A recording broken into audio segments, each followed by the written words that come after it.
Okay, so hello everybody. So we will start in a few minutes, 2 to 3 minutes. So we let people enter the call, the webinar.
So we will start in 1 minute.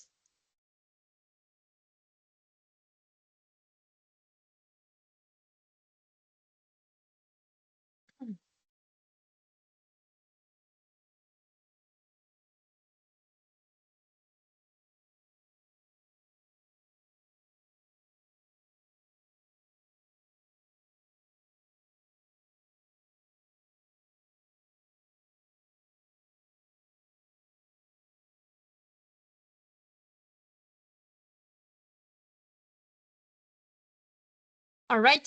So I'm going to begin. So hello everyone. So we are going to begin our webinar titled Waste Management to Address the Climate Crisis. I am Pauline. I'm working at the French Solid Waste Partnership as Communication Manager, and I will introduce the agenda and the housekeeping rules for today's webinar.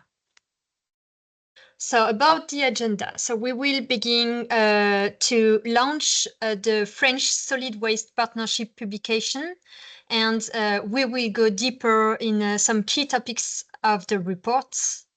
Then we will jump in Baku, and we will have some news from the Waste and Resources Pavilion. After that, we will go through few case studies on mitigation pathways. And finally, we will highlight the urgent needs to have international cooperation to reach environmentally sound management of waste. About the housekeeping rules, so please note that this webinar is right now being recorded and it will be shared publicly. So you have a chat box in the screen, and this one should be used only to put comments, and you may put your name, organization, and country. And if you have questions, please use the Q&A box, and we will have some time during the webinar to answer those questions. So thank you very much. I will leave the floor to Corinne Tromsdorf. She's the Executive Director of the French Solid Waste Partnership, and I wish you a very pleasant webinar. Thank you.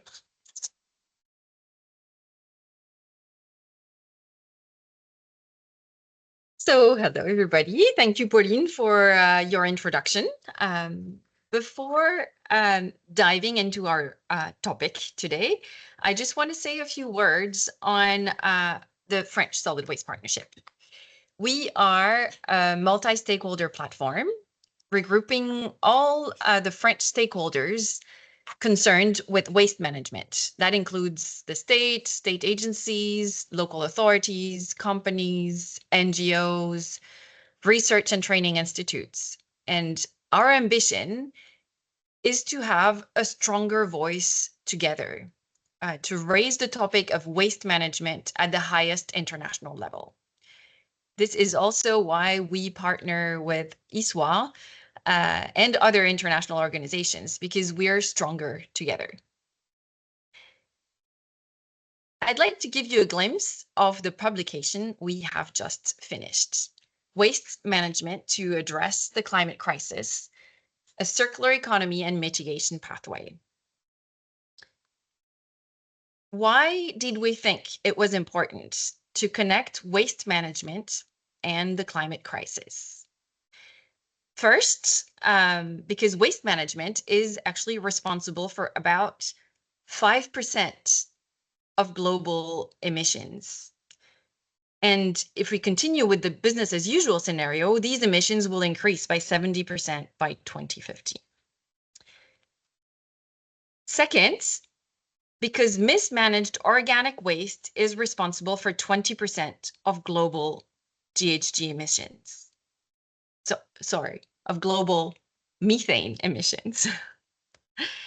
And third, because the potential of the transition to a circular economy, an economy in which products have a longer lifespan, in which products that actually become waste are more efficiently recycled. In this scenario of a transition to a circular economy, waste management has the potential to reduce 20% of global GHG. And that means that waste management is almost like an indicator of our ability to achieve sustainable development. We're at the heart of this transition. All this has led us to decide to work on this publication. And it's also a follow-up of our involvement at the COP28 last year. The publication is structured in 5 chapters, on which I'll give you a glimpse in the next few minutes. Chapter 1 is about the global context. It sets the scene for the report. It defines what we mean by waste sector reporting versus organizational reporting. What's important to understand is that when we refer to the waste sector, it actually includes solid and liquid waste management, but it excludes transport of waste or waste to energy, which are actually accounted for under other sectors. So this is for the whole national reporting and international reporting that we see at COP. But when we have an organization that assesses its GHG emissions, they include all of these activities. In this chapter 1, we also define environmentally sound management of wastes and the global warming potential of different greenhouse gases resulting from waste management activities. What's important to understand is that beyond fossil CO2 emissions, waste management emits methane and black carbon as a result of mismanagement of organic waste and open burning. These are short-lived pollutants with a very high global warming potential. That means that if we reduce them, we can curb the trend of global warming in the short term. And that can buy us time for other actions that require longer transitions, such as the transition towards a circular economy. Chapter 2 is about the methods to assess GHG emissions. It's critical to understand our emissions and where they come from in order to be able to reduce them. We introduce in that chapter the notions of system boundaries and of the scopes of emissions, scopes 1, direct emissions, scope 2, indirect associated to energy, and 3, indirect emissions associated to other activities than energy. We also introduce avoided emissions And indeed, as we talked about the potential to reduce up to 20% of global GHG emissions through waste management, it requires us to be able to account for avoided emissions associated to producing less goods, to using recycled materials in place of virgin materials, and to using recovered energy in place of fossil energy. Chapter 3 is about ways to reduce emissions. We highlight that emissions are the highest for mismanaged waste here in the red box on that slide, and for safe final disposal options, for the safe final disposal of the waste that could not be prevented nor recycled. Other waste management activities also have GHG emissions associated to them, but they're less significant. Another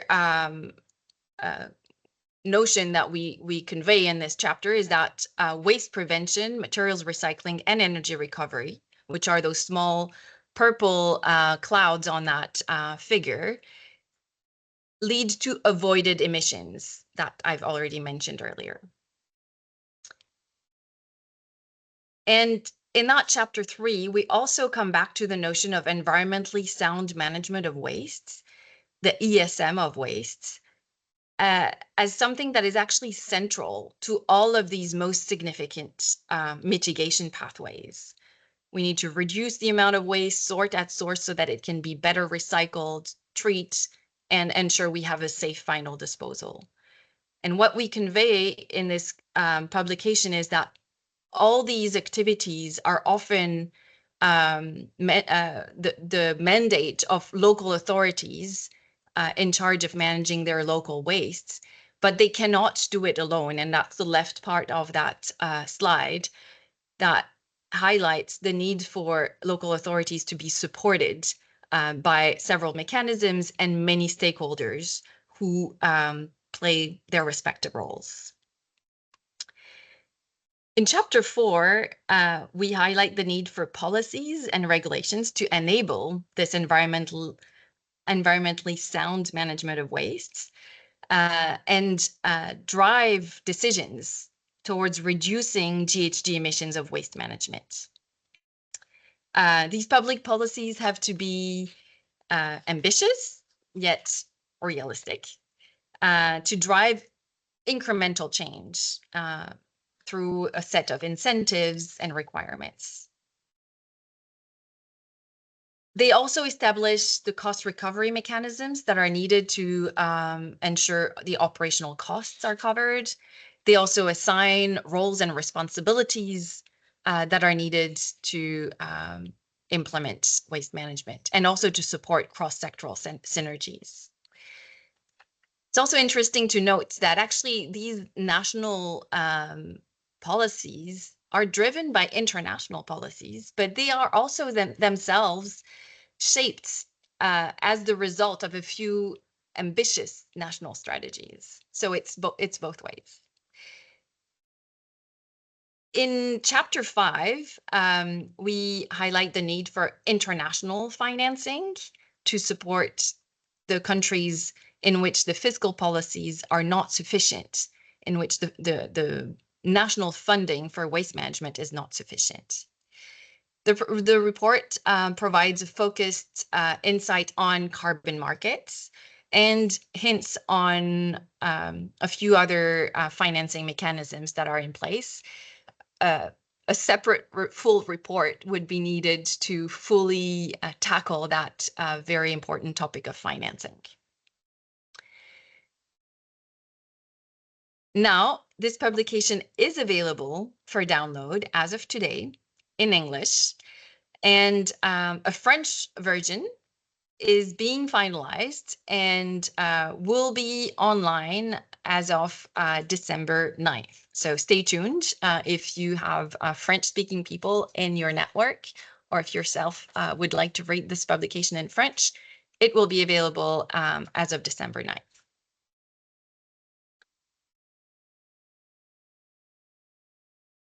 Now, I'll give you a few seconds to actually scan that QR code if you wish to, just to make sure that you have the link. But we will also share the link with all the participants after the meeting is over.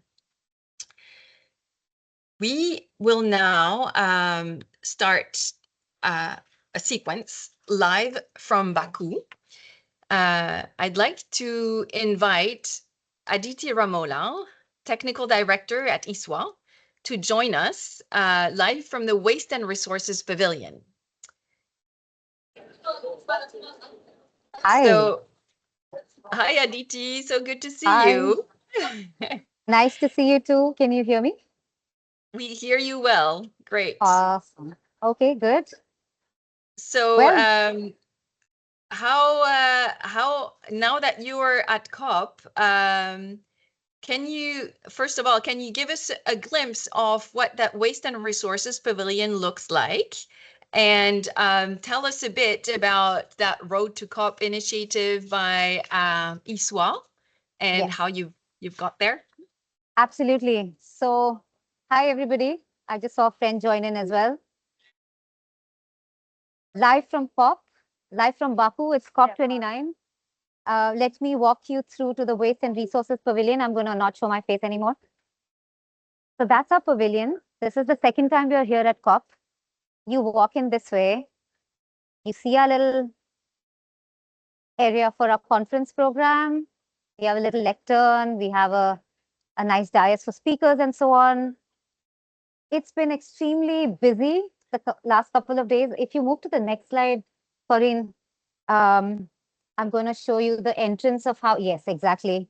So this is how the entrance of the COP looks like. You walk into those, yeah, into the pavilion area. On the right-hand side is the blue zone area where all the negotiations are taking place. And if you go across the street over a walkway is where the green zone is. And the green zone is where ISWA Pavilion is located. You can still see me, right? What do you Yeah, see we see behind? you.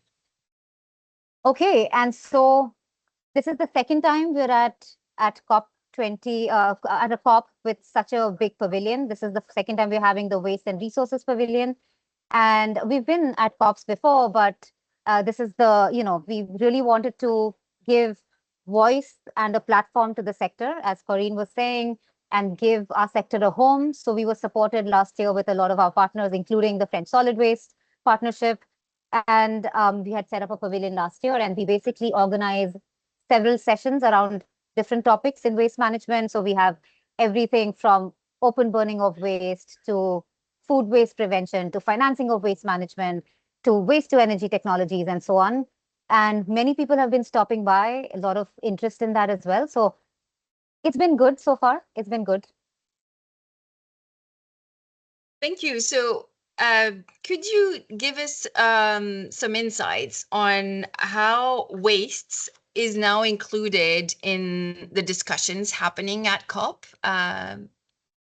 Absolutely. I mean, I might be biased. Of course, I hear waste a lot, obviously at the pavilion as well. But a lot of discussion is happening about the methane topic. It's directly linked to climate change. And as Corinne presented as well, we have a big role to play. A lot of sessions are in the blue zone are also having discussions about waste and methane reduction from our sector, whether it's about strategies of diverting organic waste from landfills and dump sites. It's also about food waste. It's about the financing of our sector and so on. So I think a lot of bits and pieces are moving and a lot of people are talking about this. Maybe I'm biased, but I think a lot more needs to be done. So I think having a pavilion like this um, helps our cause and it basically brings the message to the right stakeholders. A lot of people who don't think about waste management in that way, they start thinking about it. So there's a lot of, I think, a lot of talk happening. And just this morning, I mean, the focus on methane is so big. As you know, there's the COP presidency declaration for the first time, and they've highlighted waste management as a critical area within the official declaration.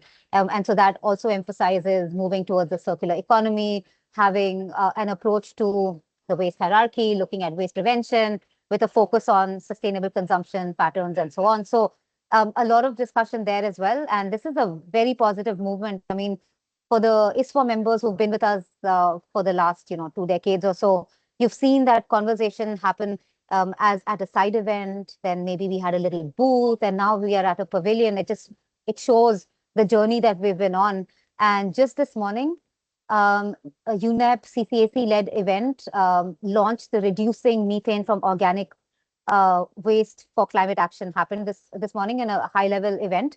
And ISWA has supported the declaration. We were given 3-4 minutes to actually present our view on it, and we gave some remarks. And so we've, among many things, we've also stated that prevention should be key. Reducing, reusing organic waste will actually unlock like a cascade of benefits, and not limited to just climate mitigation. We're talking about food security. We're also talking about jobs creation, circular economy, not to mention health and air quality benefits. So a lot of these things were discussed in the morning as well. So I'm feeling positive about it.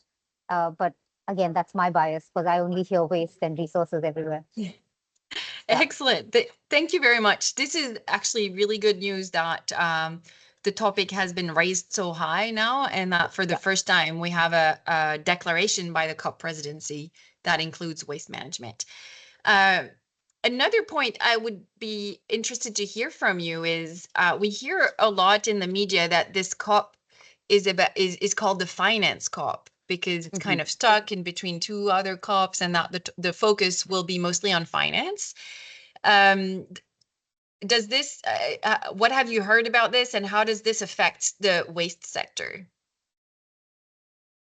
Good question. So ISWA is an observer organization. So one has to understand that all these negotiations happen between member states of the UN, right? So it's mostly government negotiating within each other. But a lot of talk has been happening, and I've been following the news as all of you have also. So it's being dubbed as the finance COP because it's not only the waste sector, right? It's the whole gamut of sectors that are emitting greenhouse gases. So there's a very strong emphasis on mobilizing climate finance, both for mitigation and adaptation efforts, and that you had already seen happening from COP28 onwards. So what does that mean actually? It's about increased investment. It's about enhanced funding opportunities for our sector, for our waste management projects, especially in low and middle income countries. They still call it developing countries, but I'm really pushing against the use of that, to improve maybe recycling infrastructure, also modernizing collection fleets, collection systems, and so on. It's also about engaging the private sector. So ISWA is really well placed in that as well, because it's about creating private instruments where people can start investing and also look at waste management solutions. Innovative financing, I won't go into all of that. I mean, there's the whole carbon credit mechanism and so on and so forth. So it's looking good for us because Article 6, Corinne, something that we had talked about last year, and again, it's in focus this year as well. Within Article 6, countries can work together to meet their climate goals, climate actions and targets effectively and efficiently. So you have, you can Google all of that. You can find out more about it. But a few main components of that is basically 6.2, 6.4, and 6.2 is talking about trading credits, and 6.4 is about, it's the new CDM. If you had looked at it before, it's the Sustainable Development Mechanism now. And so these topics are being discussed and negotiated. And it's important because that's going to be mobilizing the finance, and we want to, as a sector, also tap into that. But I have to say, if you've been reading the news like I have, it's a bit of a point of contention. Not all countries are agreeing about who's going to mobilize, who's going to pay for it, and so on. But yeah, we still have 4 days left for the COP meeting to get over. So hopefully, some good news will start coming out in the next couple of days or so. Mm-hmm. All right, thank you. Yeah, so some of the big countries are missing around the table for these negotiations. So we'll see where that leads us. But it's definitely a very important topic, and we hope that the discussions happening, even if they don't come to a final conclusion, at least they really move forward the working document that needs to then be approved by all countries. I hope so. You're absolutely right. I don't want to call out any countries, but major, I mean, big significant economies are missing around the table at the moment. And, we're talking about a new collective quantified goal and $100 billion and so on. So we'll see what comes out of it. You should keep tuned. And yeah, it's been nice talking to you live from COP. And big thank you to ISWA for pulling together such a great Waste and Resources Pavilion. We're happy to support you guys on this and to continue doing so in the next at the next COPs. Absolutely. Yeah, I just want to mention one last thing, Corinne. I mean, as you know, it's a journey. We're still on a journey, and it's more about moving to COP30 as well and the next COPs. So we are hoping for good partnership in Belém, where the next COP is going to be, COP30, and of course, counting on FSWP and all our other members as well. So yeah, I look forward to that discussion in the next year. Thank you. All right. Thank you very much, Aditi. To all our participants, I just want to let you know that there is a Q&A channel on this webinar. If you have questions for Aditi or questions on the publication that was presented earlier, feel free to post your questions in the Q&A, and we will have a time reserved for answering your questions right after the next sequence. So on that, I would like to move on to another part of our webinar. And before we dive into some examples of mitigation pathways, we'd like to share the importance of the enabling framework within countries to drive incremental change towards a low carbon waste management. And I'd like to excuse Mr. Roland Marion from ADEME, which is the French Energy Transition and Environmental Transition Agency, who was initially supposed to present the case of France and the national regulations and policies. He had to attend some last-minute obligations. But we have the chance to have Paloma Jongou with us, who is the co-author of the publication and can share with us a few insights on policies and regulations with a focus on the case of France. So let me give her the seat because we'd have to do a seat swap for this to work. Hi, everyone. Thank you for joining in at this webinar. So regarding French policies and regulations, in France, like in many other countries, waste management started becoming a political question when we understood the link it has with public health issues. And so public policies imposed themselves as crucial tools to regulate these impacts and protect the people. And they evolve over time to best respond to the timely social demands and concerns. And so now we're going to ask to what extent public policies, which are influenced by evolving social concerns, are key in guiding waste management actions to mitigate the climate crisis. And so in France, the first big law on waste management was that of 1975.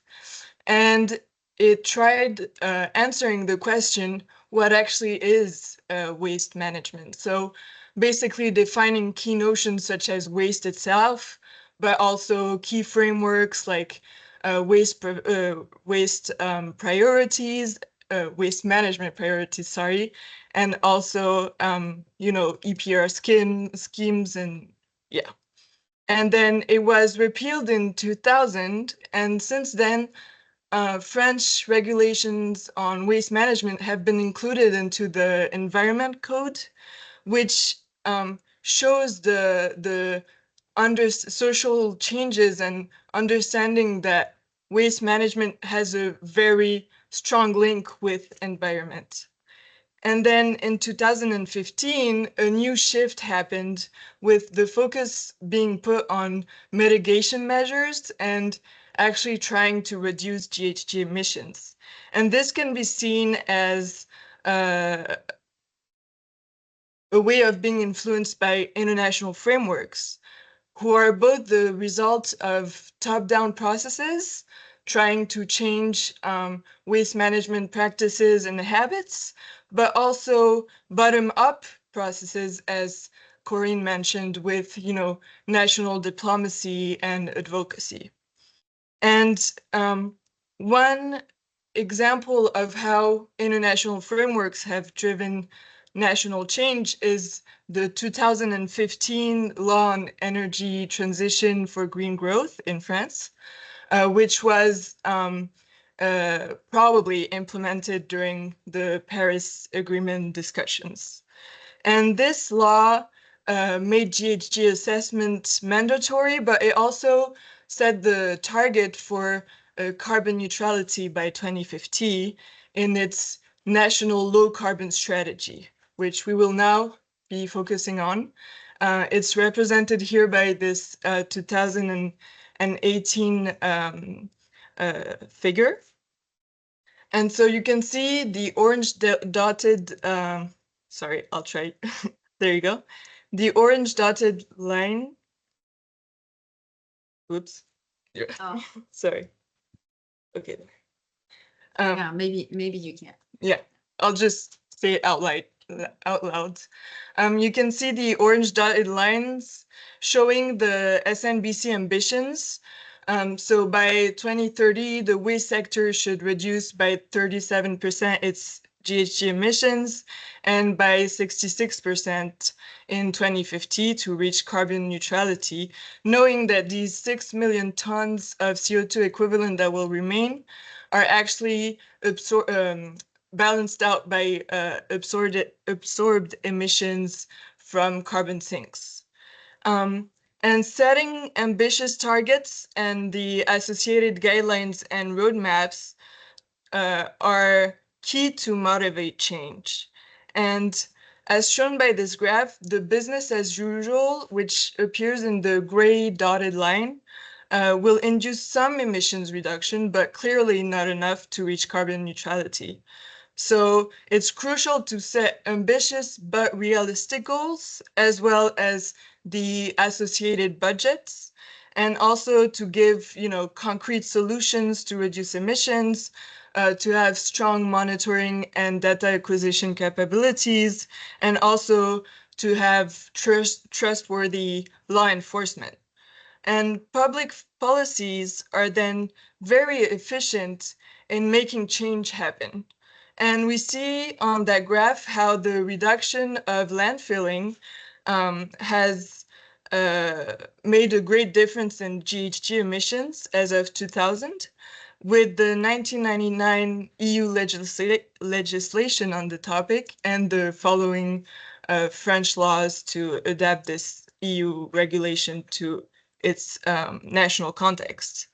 And although there was a big reduction in emissions, we can still see that there's a stalling curve here. So the ambition of policies can only be fully implemented if all stakeholders are working together and involved to make this happen. So when I say stakeholders, it means those in charge of fiscal policies, but also, in this case, people who are working for the transition to a more circular economy. So that would be industries, but also economists and, just you and I, basic and normal consumers.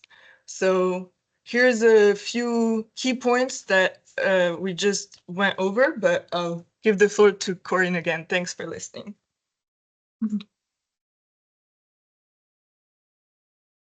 Thank you. Yeah, we're running a bit out of time to actually go through these points now, but the deck will be shared when the webinar is over, so you can go through them again.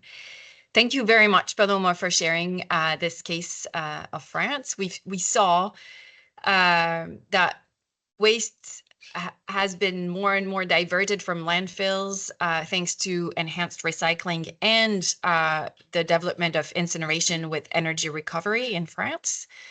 And more recently, there's a trend to want to further reduce our GHG emissions through reducing incineration and through an enhancing source separation and the prevention of waste generation.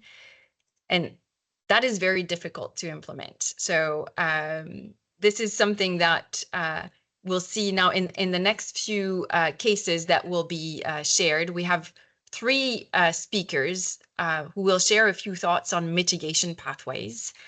And remember that then we have a Q&A session that will follow right after these three speakers. So feel free to ask your questions in the Q&A. I'd like to start with a case on incineration by the Cabinet Merlin and Nicolas Almodovar. And he will share about a tool that they have developed to support actually the local authorities better understand what is incinerated and drive reduction actions. Oh, yeah, sorry, I've forgotten I had that slide. So these will be our three speakers that we will have. And now we'll first hear about Nicolas. Nicolas, the floor is yours, and I'll pass the slides for you. All right, thank you, Corinne. Hi, everyone. So on this case, I just would like to present to you the mass bio2 process.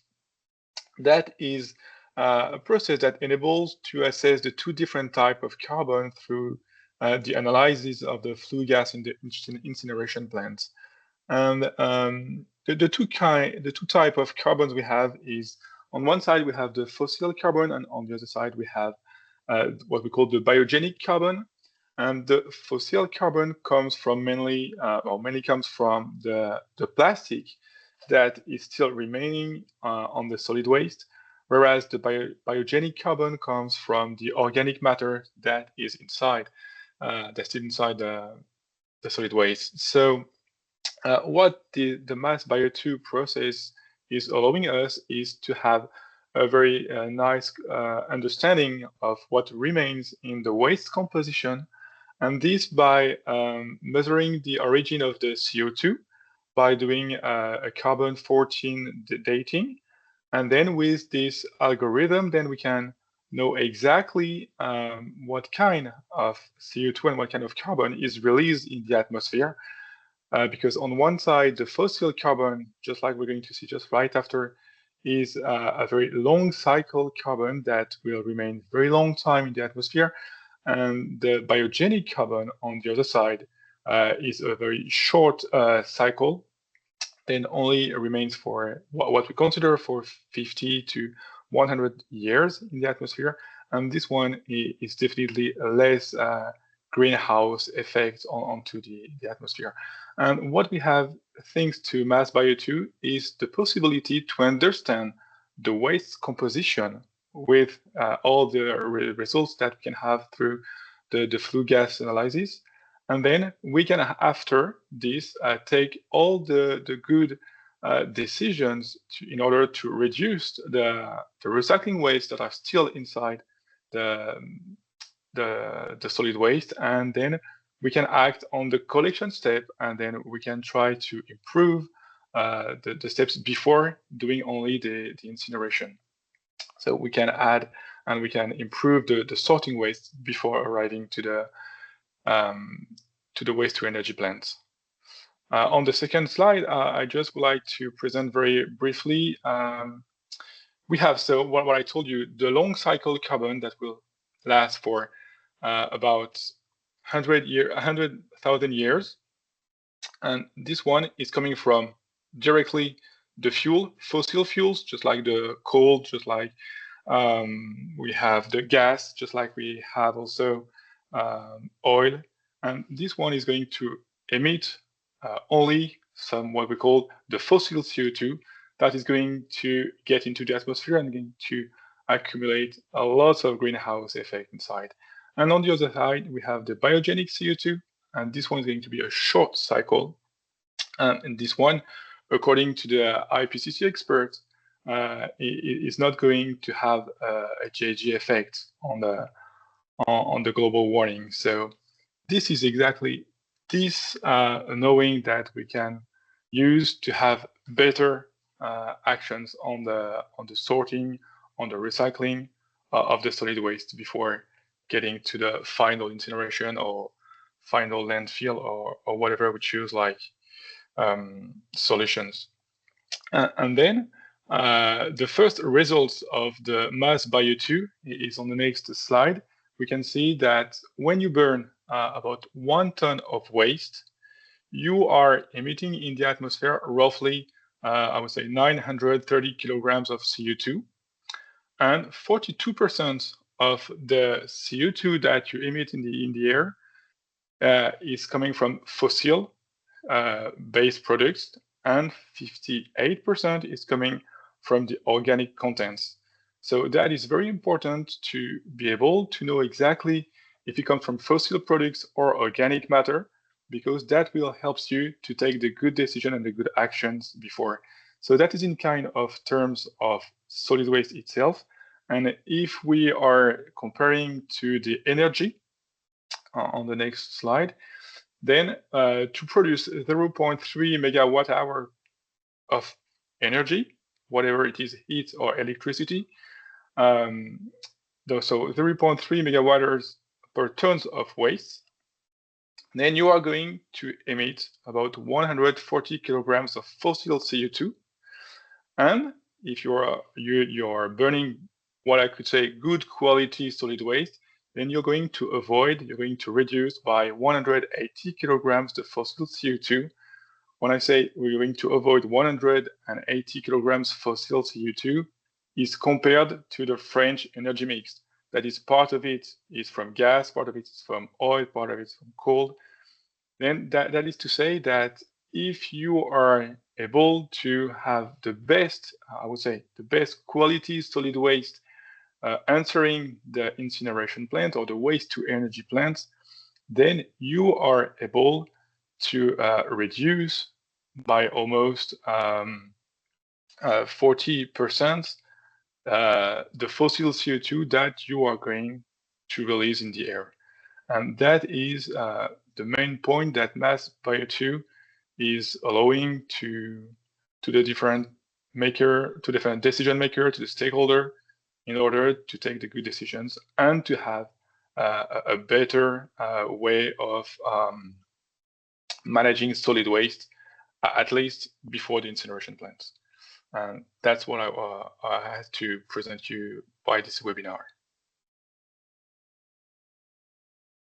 Thank you very much, Nicolas, for sharing with us these insights on waste to energy, so incineration with energy recovery. I'd like now to hand over to Sophie Sicard from PAPREC, who is Deputy Director of Sustainable Development and Corporate Affairs, and she'll share with us a couple cases on sorting at source and its importance. Sophie, the floor is yours. Thank you. First of all, I would like to thank the French Solid Waste Partnership for giving us the opportunity of introducing those best practices. And a few words maybe about PAPREC. We are a French company active in 12 countries. We handle 16 million tons of waste per year through 3 cycles of resources: recycling, waste to energy, and organic valorization. To give you a rough idea of our contribution to climate mitigation in 2023, our activities, PAPREC's activities, contributed to avoid 7.1 million tons CO2 equivalent emissions. So as Corinne mentioned, to deep dive into our subject, France have a very comprehensive national strategy for waste, focusing on prevention, and now increasingly on sorting at source. I would like to focus on bio-waste and recyclable plastics and cardboard packaging. The first case, I would say, and Corinne, if you can, is bio-waste methanization. The previous speaker highlighted the importance to differentiate between fossil emissions and biogenic emissions. And here, this is the main added value of biowaste methanization, that it allowed for the production of biomethane, whose emissions are mostly biogenic CO2 emissions compared to fossil methane. With 1 ton of biowaste, methanization will allow for the production of 1.1 megawatts of energy of biomethane. There is obviously a small direct emission, scope 1 and 2 emission, to produce this 1.1 megawatt. This is 45 kilos CO2 equivalent per megawatt. But the main benefit is that we will, compared to burning fossil methane, fossil natural gas, we will avoid 240 kilos CO2 equivalent per megawatt. So this is the main benefit of this activity. How did if I want to talk about a specific, very local experience, I would like to speak about this partnership and contract that we have with 2 local authorities in the Paris area, SICTOM and CGF, to produce methane with the local biowaste. To make it very, very, very simple, since January 2024, so since the beginning of this year, it is mandatory in France to have a separate collection of organic waste, not only for companies, but also for households. And what the local authorities in the Paris area decided is that those organic waste collected from household should be orientated toward methanization in order to produce two very valuable products: biogas first and organic fertilizers. Those 2 production have a very direct contribution to climate mitigation. First, because we will, as I commented in the previous slide, because we will reduce the emissions of fossil CO2 from methane. And second, because we will avoid emissions from the production of chemical fertilizers. With those, basically, how does it work? With those 50,000 tons per year of biowaste collected from the Paris area households, we will produce 30,000 megawatts per year of biomethane, of which most of this biomethane will be directly injected into the natural gas network of France, and it will be used for housing, heating, for industrial production, for whatever use is needed. The second product will be 33,000 liters per year of liquid organic fertilizers, which will be orientated toward the Paris, the agriculture areas around Paris, to provide organic fertilizers for 2,000 hectares per year. This would be used for crops and for pastures. Obviously, as you can imagine, there is absolutely the most stringent control on the quality and the safety of those organic fertilizers, which are made from waste. They are submitted to a specific quality plan checked by the sanitary authorities of France. The second mitigation pathway that I would like to share with you is the case of recycled PET. To speak globally, in total, plastic recycling in France avoids 1.4 million ton equivalent CO2 every year, because it allowed for the replacement of virgin plastics made from oil by recycled plastics. If we want to deep dive into this specific case, in about 15 years ago, Paprec and Suez decided to invest into a plant that allows for bottle-to-bottle PET recycling. This means that we will buy actually the waste, the PET waste, PET bottle, collected from household everywhere in France, and even for some quantities in other neighboring countries in Europe. Every year we will recycle 45,000 tons of PET bottles, and with those 45,000 tons, we will produce 41,000 recycled PET. This is a food contact quality PET, and as I mentioned, for the organic fertilizers, safety and is our higher concern, and we provide exactly the same quality and safety constraints. We answer to the same requirements than virgin plastics. What are the climate benefits? Basically, this recycled PET will generate 70% less CO2 than PET from oil. This means that every year we contribute to avoid 50,000 tons CO2 equivalent emissions.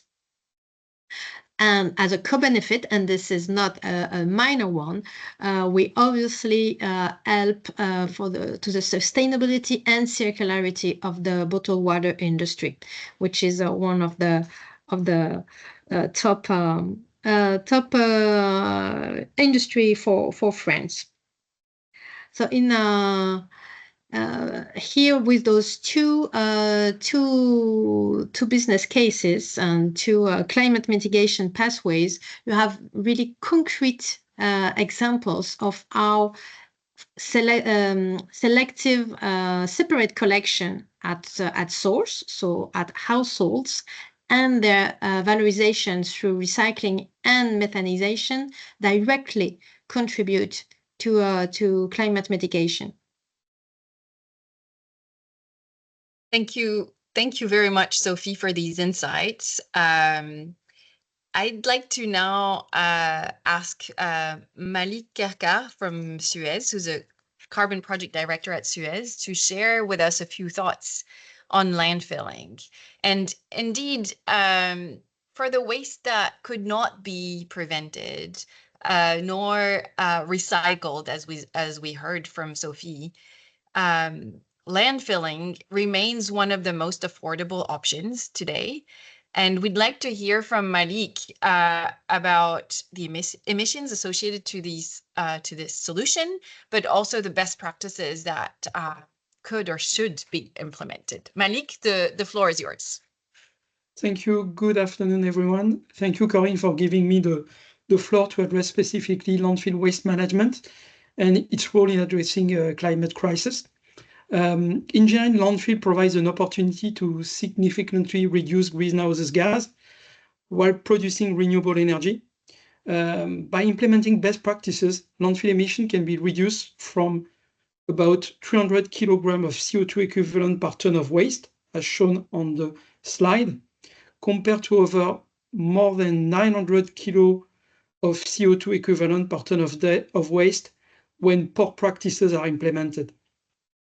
Additionally, the implementation of good practices allows for important biomethane recovery up to 0.8 megawatt hour per ton of waste. It's an important amount of energy that can be produced from waste. These insights are drawn from a study that has been conducted by Veolia, Suez, and Wage Energy, leaders in the landfill management and biomethane purification worldwide. We have used extensive operational and actual data from the field, from French landfills. However, these findings are applicable to France. They can be extrapolated to Europe, but more importantly, they can also apply to emerging countries facing the same waste challenges. It's important to note that France can target 6 terawatt-hours of renewable natural gas that can from landfill biomethane by 2025. This is quite significant, and it illustrates the fact that optimized waste management practices can align climate goals while contributing to renewable energy production. We can move to the next slide. We'll comment again the same figures, but landfill emissions are a key challenge everywhere in Europe and of course in emerging countries. But improvements are cost effective. It doesn't cost so much to transition from good practices, as you can see on the slide, and which allows you to reduce significantly by nearly 60% your emission related to waste landfilling.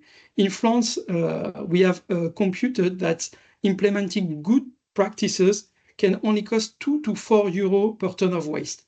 This is a low investment that can mitigate emission, improve landfill efficiency, and this can be scaled up outside Europe on a larger scale.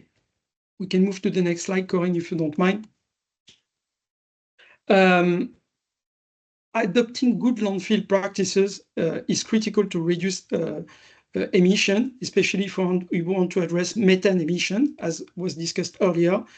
Poorly managed landfill often delay methane capture. They use semi-permeable or nearly permeable covers. They rely heavily on flaring, and they increase emission of greenhouse gas while they are wasting the energy potential contained in the waste. Whereas good practices, on the other hand, include early methane capture, implement impermeable covers using geosynthetic or geomembrane. They use advanced technology like bioreactor to maintain optimal condition and the optimal production of landfill gas. These steps not only reduce emission, but they also recover valuable energy from waste, turning waste into a resource. And I think this shift underpins the importance of circular economy in the waste sector that offers the opportunity to change waste into a resource, and even contribute with this circular economy approach. Waste can even contribute to climate goals. Can move to the next slide, Corinne. I think now it's important to mention that we have talked about engineered landfill, but there is one step further where we can go, and it's the transition to what we call internally at Suez the green landfill. It integrates advanced infrastructure to reduce emission, as was discussed, and to produce renewable energy, but also it considers all the social and environmental factors. I would like to emphasize the case of Meknes. This is a landfill operated by Suez in Morocco, which demonstrates this approach and the virtue of green landfill. In Meknes, we manage nearly 200,000 tons of municipal waste annually, and we have implemented the green landfill approach, reducing the emission from 70% and allowing important renewable energy production. It's important to note that on this project, we have protected, safeguard the informal sector by establishing a sorting cooperative to support waste pickers. So it's important to ensure climate actions are implemented, but it should not be done at the expense of local communities and the environment. And it's all about environmental integrity. So I believe this case of Meknes in landfill, the green landfill Meknes, show how sustainable waste management can address climate issues while creating co-benefits for people and ecosystem, including in emerging countries. That's okay for me, Corinne. Thank you very much, Malik, for these insights. This is a very important topic because, as we said, landfilling is still the most affordable option in many countries, and it is really something that by applying the right or the good practices, the impacts of that technology or that solution can really be mitigated, and an opportunity to actually produce energy can be leveraged. Now we have a little bit of time to answer some of your questions. So I saw a couple questions.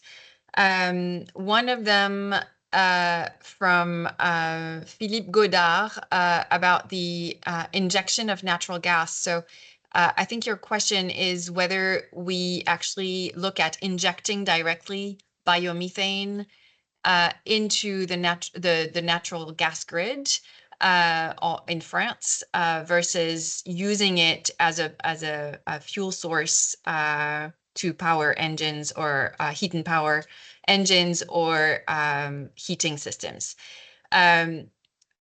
I don't know if Malik or Sophie or Nicolas, if you want to answer that question.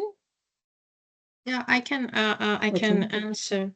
Yeah, we in the case of the methanization unit that I spoke about, there is direct injection into the network.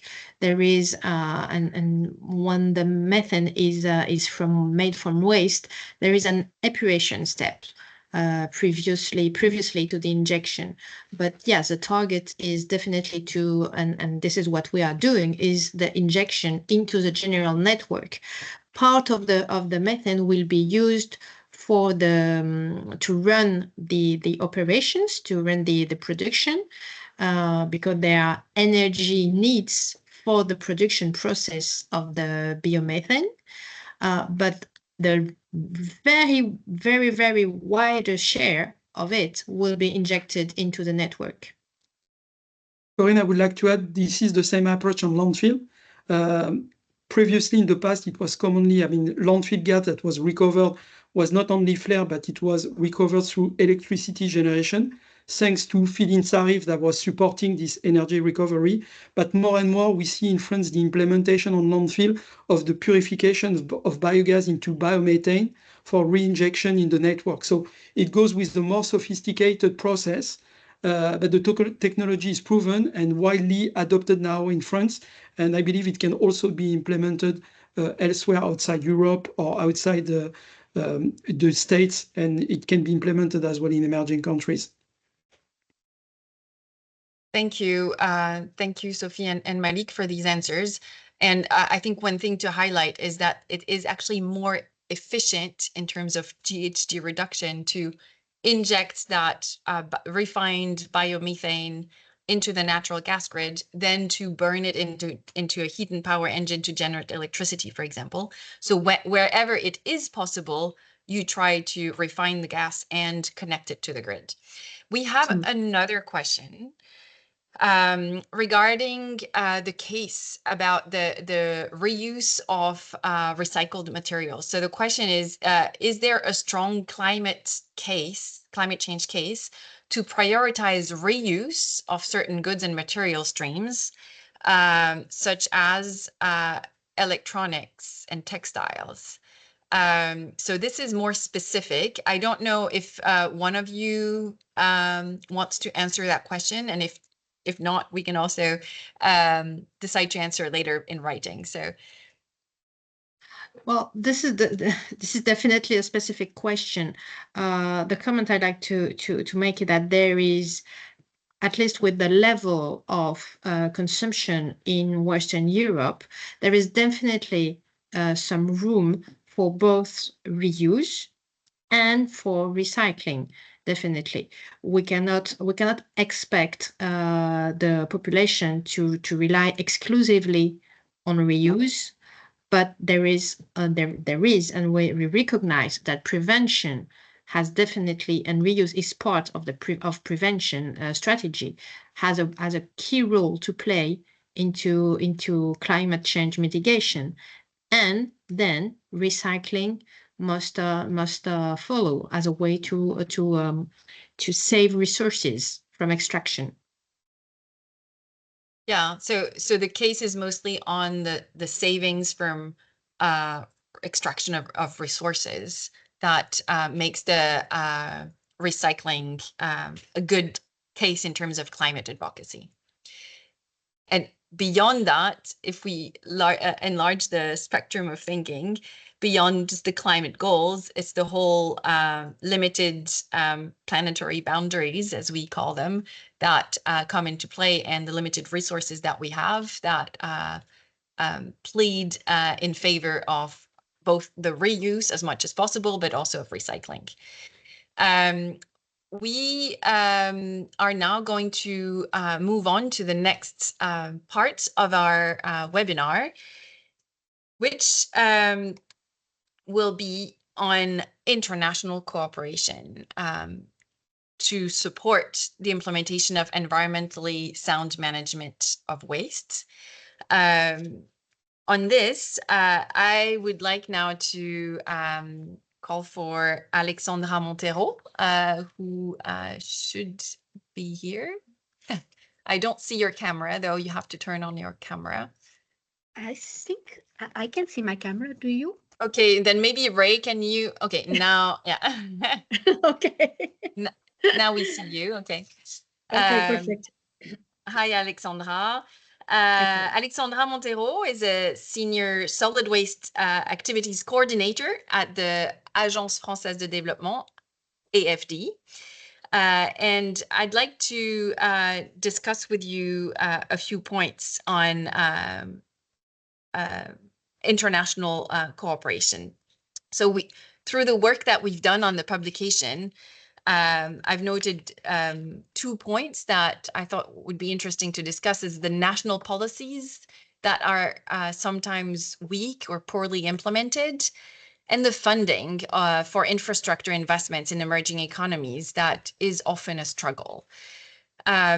So before we start this conversation, could you share how AFD approaches international cooperation to support waste management local actions? Thank you, Corinne. Well, AFD is a French public bilateral institution that is presented worldwide, is supporting emerging countries to accelerate the necessary transitions for a more just, resilient world, and especially to achieve the Sustainable Development Goals. So this is the center of our activity, which is quite large. We are present in 166 countries, to be clear. And as discussed before, solid waste management, when it's poorly managed, has a direct impact in the SDGs, and in particular in climate change, but also in the preservation of biodiversity and on public health. So we consider to be a public essential service to be delivered to the community, and not we don't look at waste management and waste treatment as a how can I say, a revenue source of value itself. In developing countries, which are our area of intervention, the rapid growth of urban population is being followed by the expansion of these needs for public services, particularly in waste management, and the system is already often deficient. Countries are facing a lack of adequate infrastructure, of technical, institutional, and financial capacity, of awareness of the stakeholders and of the population. And even if the solid waste management is generally a decentralized municipal competence, the process is not followed by financial autonomy.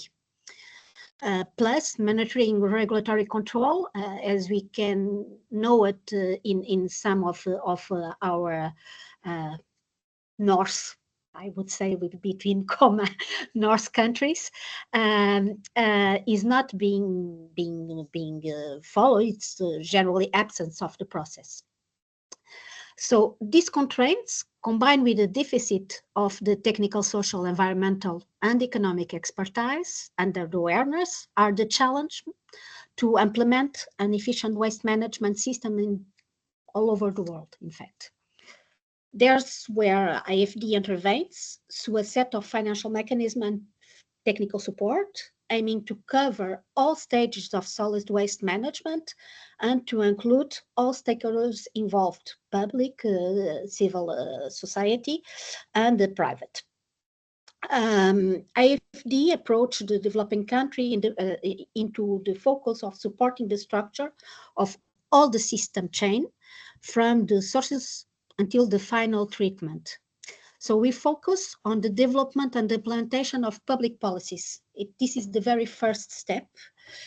These public policies include regulatory and policies framework, and they are targeted to develop a realistic sectorial regulation with progressive goals. And the progressive goals are important because local authorities need to gradually take ownership and integrate the overall of these policies into their own operations and day-to-day operations.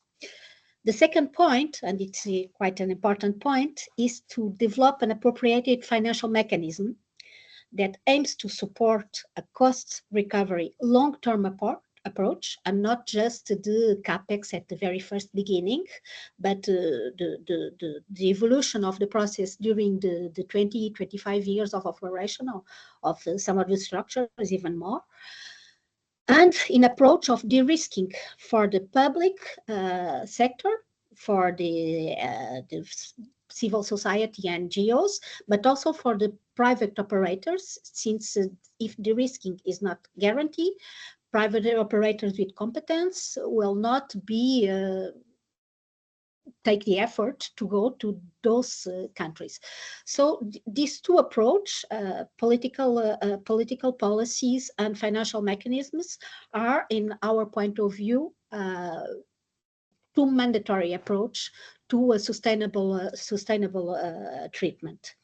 After, nevertheless, still we need to raise capacity and awareness, both in the local and in the national level. And we need to support the implementation of equipments, solid waste equipments, and infrastructures in order to upgrade the level of efficacy of the solid waste management system, both in locally and in the national level. So that's how we intervene. We try to intervene with all of these targets together. And particularly, we emphasize our support in the adaptation of the local context and a gradual promotion of the new treatment solutions in order to guarantee their technical and financial sustainability in the long term. I hope I answered the question. Great. Yes, definitely. Thank you. Thank you so much for sharing how you approach your work. And maybe we could, I'll share the next slide.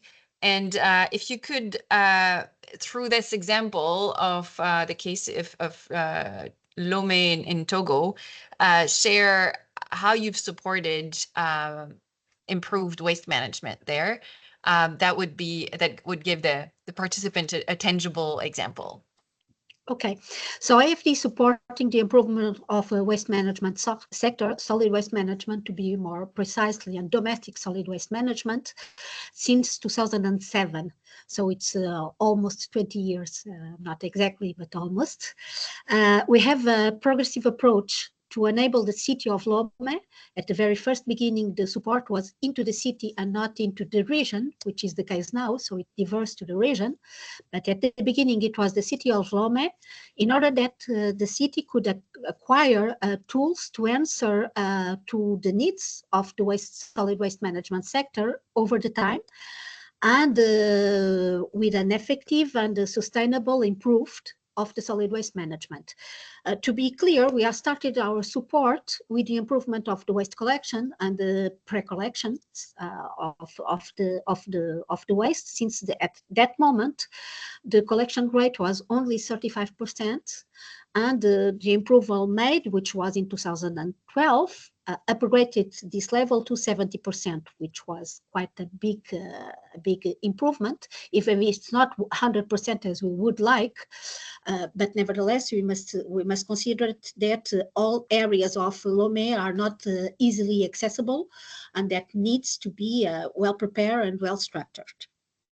The second point of the procedure, once this collection rate was improved, was to proceed to support the local authorities with development of the treatment systems. In fact, they had huge dumps or control landfills, but without not environmental sound management. And the process was to develop the treatment by one, supporting a composting unit within the city that called AfriCompost, which is in part of the city. And the second, but it's like a pilot project, just to see how it could approach. And the second was to develop a sanitary landfill that had the capacity to treat all domestic waste produced in the Lomé city, but also in the region, in the Great Lomé. So it's about 2,000 people living in the area. The site avoid more than 300,000 tons per year to go to an adapted treatment, and permits by that reducing Lomé green gas emissions, since it's also considered the treatment of biogas already produced in this area. For the moment, it's for burning, because the first 5 years there was not enough biogas to valorize it. But the second phase, which we are also supporting, is already instead the valorization of biogas into electricity, which is a big need for Togo. We also support the closure of the old dump site and the use of this land for green energy by installation of a solar farm that is being installed now. And this solar farm, the energy collected will be diverse to the municipality and to the people that lives around the area. The partnership with the city is still ongoing, and we are particularly working now, even if we worked since the very first beginning, but developing now the treatment, the upgrading of treatment methods, such as recycling and other capacities, in order to reduce the part of the waste that's going to the landfill. But we start from the urgency, and now we are upgrading.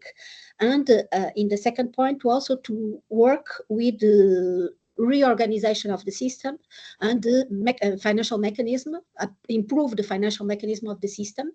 We must know that even if CAPEX was a grant at that moment from IFD and European Union, just the fact that we pass over from a dump site and that we improve collection and go to a sanitary landfill without CAPEX, improve the upgrade of the level of the financial level to the community of multiplied by 8, passed from 1 year per ton to 8 years per ton, which was very important for them, because 1 year per ton was already about 20 to 30% of the global budget of the municipality. So this is a real target that it's being worked from a long time and continues to be worked, because it's a long time engagement. Thank you so much. Yeah. I think I could give you another example, but I'm not sure that we had the time. So maybe let's proceed. Let's keep it. If we have time at the end, we can go over another example.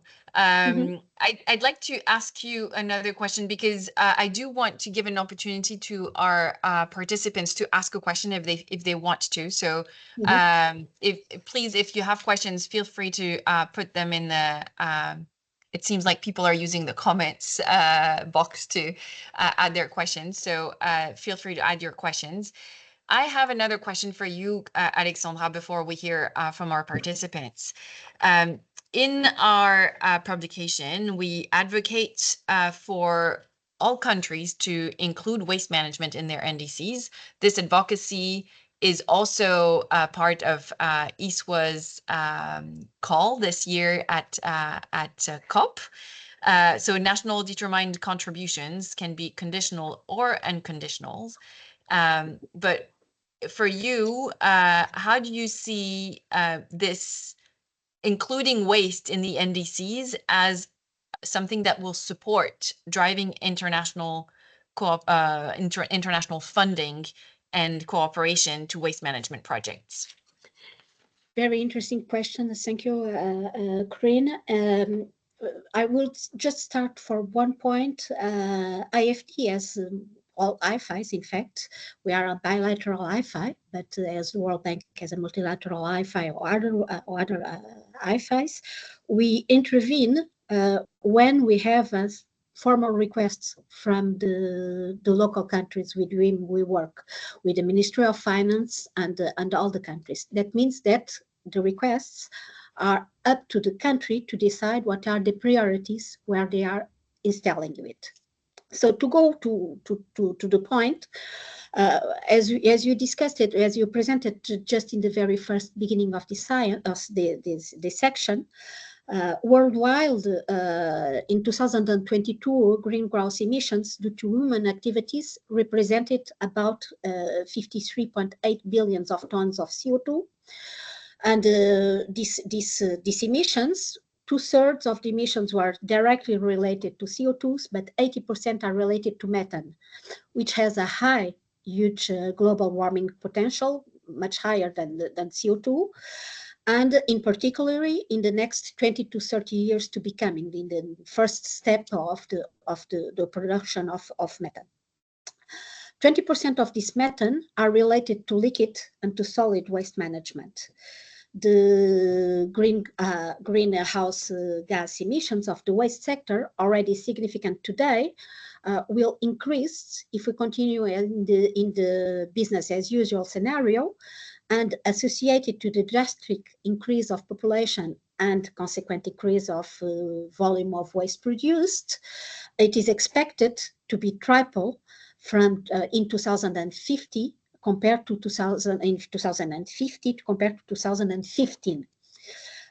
These projections will increase the amounts of waste directly and will double the impact of the sector in the GHG emissions up to 2050. So this is a central question. In fact, as waste management, as we discussed it earlier, are facing a dichotomy of capacities and of requirements between high revenue countries and lower middle income countries. If high income countries, waste management has the level of maturity in terms of structure, financial policies, control, that allows holistic management, the lower middle income countries do not have the institutional, financial, and technical maturity to face the subject in a technical, social, climate, environmental, and finances challenge that the sector faces already. So in developing countries, where waste management emissions are mainly related to the lack of appropriate management and not adapted treatment, the part of organic waste is quite higher compared to the high revenue countries. It's in high revenue countries, for instance, in France, it's about 30% of the domestic waste generated, and in the middle low income countries, it's generally about 50 to 60% of the waste generated. Or decomposition of organic waste generates biogas, which generates methane. So the level and the degree is even higher if the quantity is lower. So the result when the waste is not correctly treated, it's also often burned into the open air, intentionally or not intentionally, burned, which are resulting also black carbon emissions, which also have a high global warming potential in a short term. And this mismanagement of waste will affect air quality, will affect GHG emissions, and represents a main sector of emissions for the solid waste sector. So that being said, the reduction of GHG emissions in the solid waste sector, it's only possible if we have an adapted, environmentally sound management of the waste, which needs to be carefully organized, social and technical and economical sustainable, and on each step of the solid waste management chain, from the prevention, including collection and pre-collection, up to valorization and final safe disposal, which I mean final safe disposal is sanitary landfill minimum. As mentioned before, this means that developing and implementing sectorial policies are needed to include regulatory and programs frameworks, the waste sector within the regulatory and the program frameworks. And this needs to be carefully planned and integrated in order to achieve the necessary and desired reduction of the greenhouse gas emissions of the sector. However, structuring waste management in these countries is not often a priority. These countries are facing a large spectrum of challenges, with all the minimum essential services going from energy to water supply, health, sanitation, and holistic waste is generally the last of the essential services to be taken into account by the states and by the local authorities. Solid waste management, in particular municipal solid waste, is quite often absent from the international goals. As you said, it's the second time that it's being considered within the COP. And then it's not like a relevant mandatory priority for local and national authorities. So including in waste management in the NDCs of each country as conditional or unconditional goal will allow the sector to be integrated as a key factor to address climate change, and to arrive to that as a targets that each country will need to have both local and national level in order to them to upgrade and prioritize the requests that they do on supporting to the international finance like IFIs. So it's an opportunity for us, and for us, when I say us, it's not us IFIs, it's us, the sector, to integrate this opportunity to raise the priority of the sector within the policies and requirements of the countries, and by that consequently reduce the sector within the direct GHGs emissions of waste. Thank you so much, Alexandra. We're getting to the end of our webinar. We had a question in the chat about the issue of transport and the fact that transport is often very expensive and seems to be polluting. We had that question from Benin, from Alex Thierry. And indeed, we do not have very much time now, only 2 minutes to finish. So indeed, transport is a very important question. It's often a bottleneck for making waste management collection systems work. It is expensive. It is polluting, but in terms of GHG emissions, in comparison to methane emissions from landfills and open dumping and mismanaged waste, it is fairly it is a much lower contribution to GHG emissions. So this is why we didn't specifically talk about transport, but whenever setting up a waste management project, addressing transport is very important.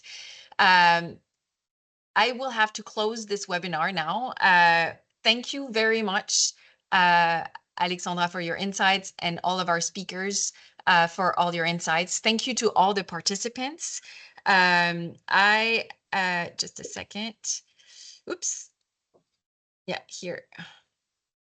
You see, I don't know, do you see the slide?